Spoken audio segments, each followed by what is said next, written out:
olive oil.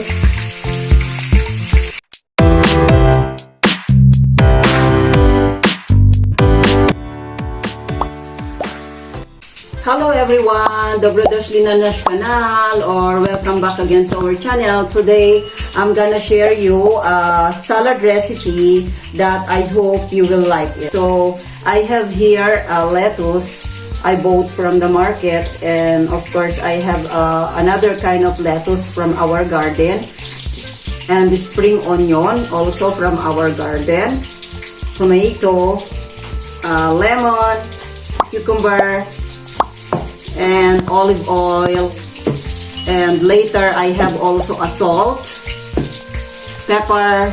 So that's it po. So I'll start cutting. So now guys, I will cut the cucumber. So as we know that cucumber have a lot of benefits in our body, like the hydrating, they fill you up, they are anti-inflammatory, and they can depuff your eyes, and they can make your skin glow, regulate your digestion, good for your blood sugar, improve your bone health, and it might prevent your hair loss as well. More easy for them to chew if you cut small slices like this. Yan. The price is like 2 point something, so it's around, in Philippine money, it's like 70 plus, like that. So I have here a empty bowl, so I just put like that.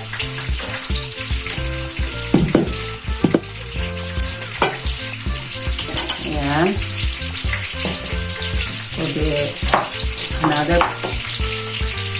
half of the cucumber.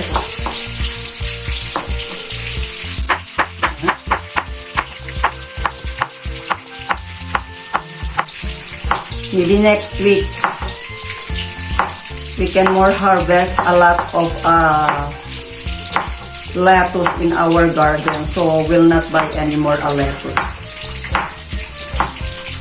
Spring onion is a little bit expensive.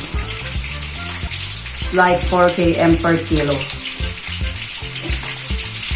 So it's nice, and we can harvest now from our garden. So I can cut also now spring onions. I will cut into thin.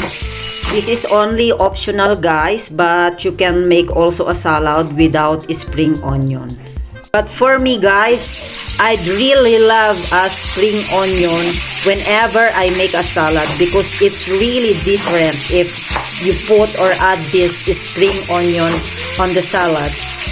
The flavor and the texture, you know, it's really good for me. Yummy. And I'm almost done cutting this spring onion.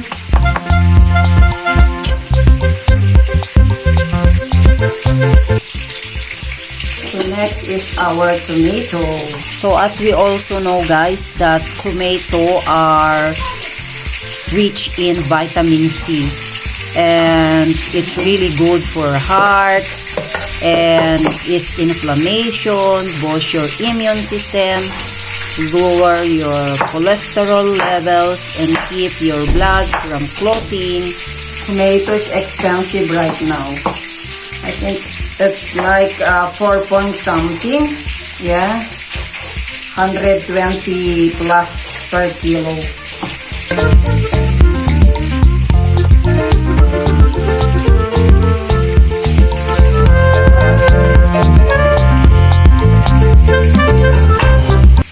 Next is our lettuce.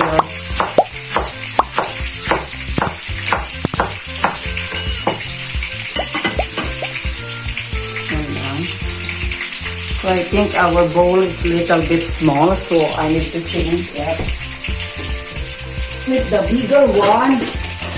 Just change the bowl because a lot of lettuce still here, so it's not enough the another bowl, so just transfer it. And lettuce is the most often used for salad, and it's grown as a leaf vegetables. And you know guys, that lettuce is also an excellent source of beta-carotene or vitamin A, which is needed for healthy skin, bones, and eyes. So the another kind of lettuce po, I'll just mix like this. Just mix on our salad bowl. We will cut our lemon and we'll just squeeze it. Lemon guys is rich in vitamin C and there's a lot of benefits in our body like boost energy level and immunity, improve digestive health, prevent kidney stone and anemia, and reduce risk of cancer. So we can add now our lemon. Yan. Then olive oil.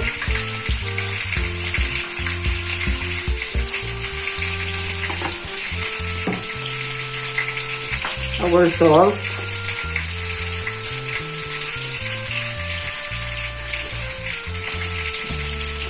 Pepper. So let's just mix. My dear viewers, don't forget to press or click the bell button to get notified whenever I upload a new video.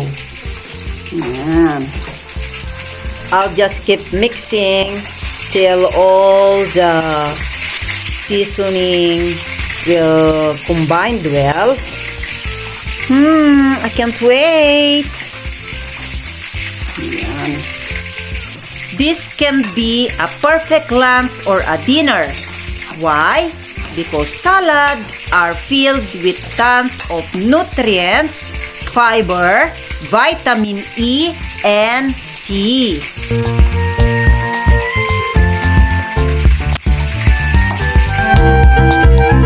That's it po. Our yummy salad is done.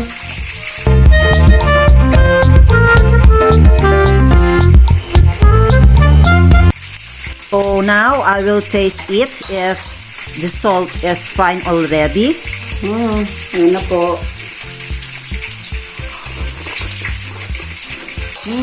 Yummy.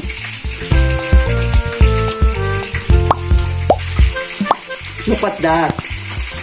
Our yummy salada or salad. That's all. See you again on next video. Bye-bye.